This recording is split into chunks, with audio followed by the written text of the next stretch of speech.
Welcome to A Couple of Rad Techs podcast, where we bring you an inside look at the world of radiology from the unique perspective of a married couple of radiologic technologists. Together, we have over 30 years of experience in the field and are here to demystify the science of medical imaging. Radiology is the unsung hero of the medical field, providing doctors with crucial images and information that help diagnose and treat illnesses. Join us as we explore the latest techniques, technologies, and innovations in radiology and discover the vital role we play in the healthcare industry. So come along for the ride as we share our passion for radiology as a married couple. Welcome back to A Couple of Rad Techs podcast. My name is Chaundria and I am your host. Today's episode is a little different. I am here to talk about a topic that hits close to home for a lot of us, especially MRI techs and salary negotiation. The title of this podcast says it all. MRI techs deserve better. Why I settled for a shockingly low salary. This podcast is not about me. I just got to tell my truth. Let's get into it. Thinking back to that particular situation, it stings. I'm just going to be honest. The field is demanding, and we have to remember we're the ones running the scans, ensuring patient comfort and safety. We're dealing with complex machinery and often the ones calming anxious patients before a procedure and during a procedure. We have the education, the skills, the responsibility, and yet way too often we get lowballed on salary offers. I am not one to dwell on past mistakes. We all make them. But believe me, I settled for way less than I was worth at one particular MRI job that I can think of. Have I gotten paid less on other jobs? Yes. But I got something else out of it that benefited me. This was different, though. I took this salary and it ate me up inside the entire time because I didn't want to take it. Stay tuned because I want to know, have you guys ever been in this position? And it's not always just as someone lowballs you. It's how it's done. That's exactly why I wanted to do this episode, because I did not network. I didn't have the network. I didn't have the people to have the conversations with, fellow techs. I didn't feel empowered. But this episode is to empower you, my fellow technologists, to know your worth and to fight for it. Let's dissect why I settled. Maybe you've been there too. Maybe jobs were very scarce at the time for me at this time when I took this particular job where I was not compensated fairly, in my personal opinion, for what I brought to the table. And it was like saturated at this time in our field. Radiology, medical imaging goes through that. Every modality and specialty goes through that. That's why I'm a firm believer in knowing how to do more than one modality. Get you a few specialties, ones that can work together. Like I do CT, MRI, and diagnostic x-ray. A little bit of mammo, just screening, nothing too out there with the mammo part. I'm not ARRT certified in mammo, but there are certain things in what I do, the modalities I chose, they work really well together. They overlap. Most places who have MRI have CT. Most places that have CT have MRI. So you can get me to do both modalities versus two different technologists. And with my experience, it's not hard for me to be able to, of course, I don't scan two scans at one time. That's impossible. But you're able to maneuver through the modalities and the specialties when you have that experience. And there are a few other things I'm going to talk about why I felt like I was not compensated well. Again, the saturation in the field at that time in the area I lived in a big city at this time. I wasn't in a position to go travel and go take a travel position. There weren't many out there. They were very low as well. And at that time, I had a sick parent. I could not be away from home very often. And I was married. And I didn't want to be in another city for 13 weeks away from my husband. That's not what I signed up for. Not for me personally. The other reason why I settled was because I had a car note. And I had to pay this car note. There was no other way for me to pay. And I'm the kind of person that doesn't like to pay my bills. I'm sorry. I don't like to be late. I don't like to owe anybody. That's just me.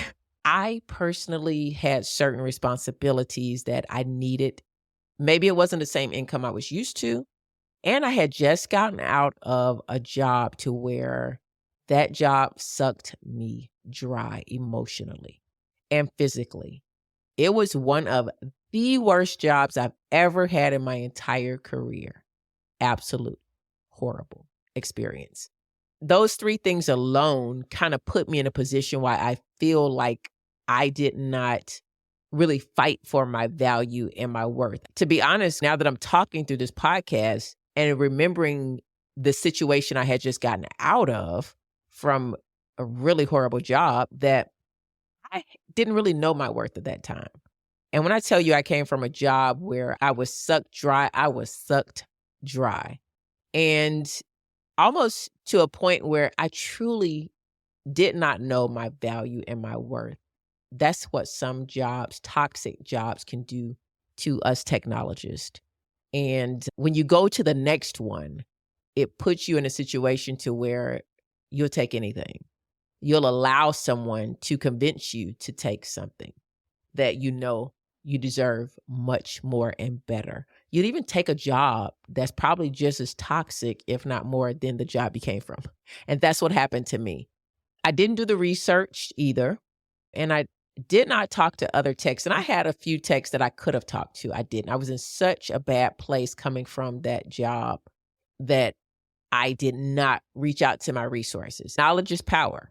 We didn't have podcasts like this back then to listen to. We didn't have social media like we do now to be able to see a technologist in Canada, see a technologist in the West Coast, on the East Coast, in the North, in the Midwest, in the South, and say, wow, hey, they're going through the same thing I'm going through. Or the content they're making is pretty funny. Yeah, I've been there. I'm going through those things.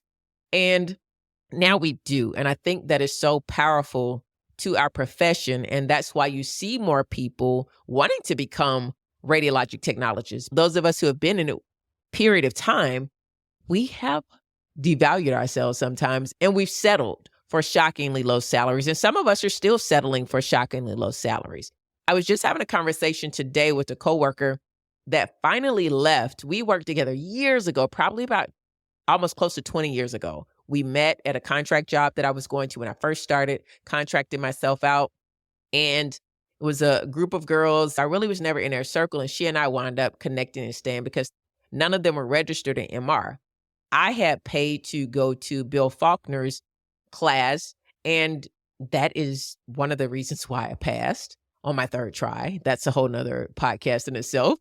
But we connected, and I actually passed on my information to her. She passed it around. They all passed their registry. And that's how we kind of connected through the years. We were just having a conversation about really valuing yourself and removing yourself from toxic situations in employment and giving yourself a little break in between. Because many times we leave a toxic job and then we go to the next job and we take that toxicness with us and the bitterness and the tiredness, the exhaustion, and we take it somewhere that may have been a really good place. But because we hadn't given ourselves the break and the grace that we need to give ourselves, and a lot of times financially, we just don't have that luxury, right? We work because we have to. Most people don't have the luxury of, if they remove themselves out of a toxic work environment, now I can give myself a break. I can take a nice long month-long vacation or a 2-week vacation and just relax. Most people got to go from one job to the next. You don't have time for a breather. But if you do, I really think it's helpful, because one thing she said to me was she didn't realize how tired she was. Like one day after she left a toxic job, she just slept. And she was missing the schedule, but she realized she had peace. And instead of going straight to a full-time job from there, which she applied and didn't get any at the time, she was like, I just did PRN and I actually had more flexibility, more freedom, more peace, and I made more money. She was like, I really should have done this a long time ago. And she's in no hurry to get another full-time job. And she's like, I wish that I would have thought about just doing a couple PRNs here and there. And hey, that pays my bills. I still have flexibility. When I want off, I can just not schedule myself. I'm making the money that I feel like I deserve. And I'm kind of just in and out kind of thing. And that's one of the things I definitely encourage is you have to negotiate. You have to kind of get uncomfortable. And sometimes you just got to leave the job you've been at and go to another place. I remember I left the company I had been at for a while. I was always PRN there. Always kept me working, but I wanted to move into another modality. I wanted to move from CT to MRI. They were like, "You're so good here in CT. We just love you in CT. You're great in CT." I'm like, "Yeah, but I can also do other things and I want to learn other things." They just had every excuse. And I had no complaints with the company, but my only problem was I didn't feel like they valued me because here I'm trying to level up in my modalities, but yet they don't want me to. And they're not allowing me to, which means I can't make more money. I'm capped. That made me have to make some really hard, uncomfortable choices. And I chose to leave. I resigned. I was able to learn MRI elsewhere at another facility that paid me less. But this is where I get to about if you make less, what are you getting? Is it beneficial for you? For me, it was beneficial for me to take a pay cut to go learn another modality. At another place I was doing CT PRN at, they said, "Hey, we'll let you learn MRI." Learned it, immediately got a raise because once I passed my registry, well, even before I passed my registry, they gave me the title of MRI Technologist. Of course, it was like a level 1. But after that, I passed my registry. I got another MRI job somewhere else, which helped me to gain my confidence and my skills. I commanded more money over there. I could see like my salary going up and up and up. If I would have stayed in my comfort zone at a place where I had no problems, but I wasn't able to advance, I would have been lowballing myself. That's where I say sometimes it's okay to go back in order to get what you need or just kind of stay where you are if that's going to work out for you short term. Now, I would not have stayed in a situation where I went somewhere to make less money to learn a modality for a long time. I eventually went on and left that facility. And then they got bought out by the hospital that I went to. I wound up being like in their float pool that they were just starting, and the pay was like crazy. I think my pay went up like $6 or $8, something like that. And you could take as many hospitals as you wanted. I took 6. They only let you do 3 really on paper, but I did 6 because it gave me the ability to hone in my skills on all the different machines, all the different patient populations, because that makes a difference too in how you can increase your worth. Is being comfortable in every situation. One hospital I worked at, they didn't scan any implants. I never really got that experience. When I floated over to this other hospital, they turned off people's pacemakers. The rep was there. They did everything. Spinal stimulators, everything. I got experience doing all of those things. They did breast, and they had a technologist that was really good at it. I did breast, but I didn't really learn. It was kind of on the job. When I got with her and then I paid for my own course to learn how to really understand mammography and became nationally certified in mammography, that was a game changer for MRI breast for me. And those are ways for me that I feel like I have been able to command my worth and know my worth is by investing in myself as well. When you can not only show on paper your worth, but you can actually go in and physically show your worth by doing the job with very little, if any, assistance, that makes a world of difference. There are places where they hire a lot of new techs and they need seasoned techs who can work independently and help train newer techs. And they're willing to pay you for that. But there was this, again, one time where that just didn't happen because I was so hard up for a job. The situation in the city was really, really low. And after doing all of these things, I forgot my worth and didn't do my research. I did not connect with other technologists. And that's when I sat in this gentleman's office. I had talked to a friend and they connected me with another friend. And this friend referred me for this job. Job was so far from my house. Like the traffic was crazy. It was so far from my house. But again, I had a car payment. I had bills. This friend didn't want to make them look bad at all. I'm the kind, I'll take the loss so I don't create a bad situation for somebody else who put their neck on the line for me. I wind up sitting in this gentleman's office, and from the get-go, when I sat in his office, I just felt this really negative vibe from him. And it wasn't mean. It just was, prove yourself to me. Like, he was just sitting back in a chair like I was supposed to put on a show right then and there. And it just was really uncomfortable. I didn't feel a friendly vibe or I didn't really feel a good vibe at all. He looked at my resume and he slams the resume down and he says, "I don't pay any of my techs anything but $30 an hour."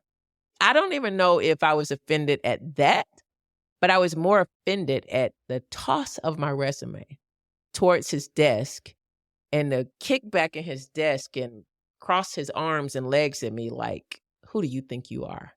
And I was just like, who does he think he is? I wanted to get up and walk out of that interview because I felt it was very disrespectful to us as professionals when, as technologists, we are the ones that do the exams. We are the ones that have the education and the experience to not only press the button, but we know the parameters. We know how to care for a patient when they have reactions. We know so much when it comes to MRI. And you're talking to technologists who have years of experience sitting behind a desk, never having done radiology himself, not a tech at all. They were a business person. And that was the problem for me. It was the response. I wasn't happy about the salary, but I didn't want to make my friend look bad. He had put his neck on the line for me for this job. He could have warned me, though, how the guy was, because I was like, that is so rude. I don't care if somebody came in asking me for $100 an hour. If I was a manager, I would never respond to someone like that. Because who am I to tell somebody what they're worth? Who am I to demean someone in even my body language that they're not worth what they say they feel they're worth? And that's what it was for me. I don't know about you all. It's sometimes the delivery and how we're treated as professionals in this industry. And I feel like we need to understand our worth and our value. I just actually got off the phone with someone for something else that has nothing to do with radiology.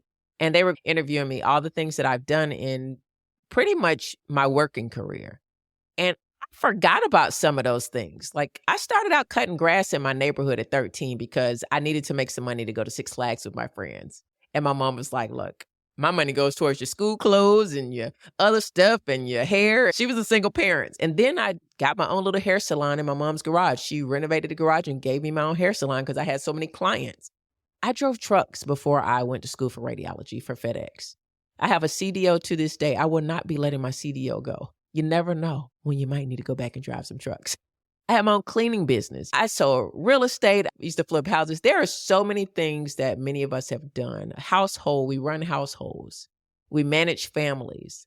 And those things may not pertain to the field of radiology, but in a way they do influence how successful we are at the job we're doing presently. I would love for you all to set a timer on your phone or your alarm clock, whatever, just maybe 3 minutes. And I want you to list as many things as you can list that you have accomplished in your life, in your work career, because that's going to make you really see on paper. Because when I got off that call, I went to my husband. I said, wow, I forgot I did some of those things. And it was impressive to me. And it spoke to me as my work ethic, the type of person I am, the kind of work that I've done and the lives I've impacted, and gave me a view of how much I am worth. And that's what I want each of you to get out of this podcast. Really know your worth, know the value you bring to whatever situation you're in, but especially as technologists in the medical imaging and radiation therapy profession, you could be a diagnostic technologist. You're valuable. Don't say I'm just a tech. Don't let anyone tell you I don't pay my techs. No one owns you. No one can tell you what you're worth. Now, corporations do have caps on what they pay. You can choose to negotiate, take it or leave. You have that option. There are many things out there that you can do with your skills.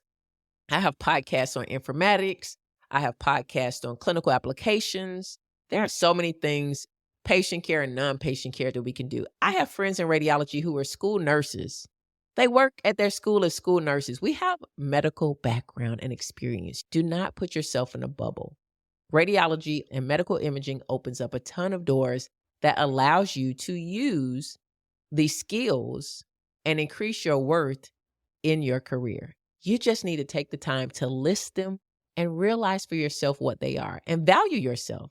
We value the shoes that we walk around in. We value the car that we drive every day. Let's value the work that we do.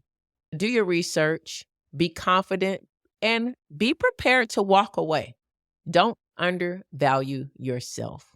That's the things I would end this podcast on. Look, MRI techs, we are the backbone of the radiology department, among other professions and specialties, but this particular podcast was to explain my experience of when I undervalue myself. Now, I did stay at that job because my friend put his neck on the line for me, referring me. And that gentleman who interviewed me, it actually turned out they wound up having to use me for CT and MRI because it was only myself and the guy that referred me that knew how to do CT and MRI. And we both were very good at what we did. We took care of our patients. We were easy to work with others. He had no complaints for us. Well, get this. This is how things work in life, but especially in healthcare. There was a big conglomeration of hospitals that were going around buying up all of these imaging centers. They bought up this one.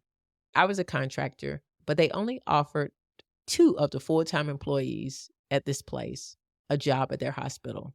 This gentleman was not one of them. I was there for about a year.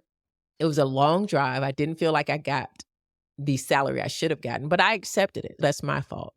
But what I got from it was so much more valuable. I knew after that I would never, ever devalue myself. And no one is ever in the place to value you because no one owns you. No one knows you. You know yourself, you know your work ethic, and show up based on your worth. We have to be realistic of our worth as well. But do your research and see what your area is charging, what you can command with the skills that you have, and show up that way. You know, if you feel like you're worth $50 an hour, show up $50 an hour. If you feel like you are worth $60 an hour, show up $60 an hour. If you feel like you're $30 an hour, but you're really worth $60 an hour, you're not going to be too happy with that in the end.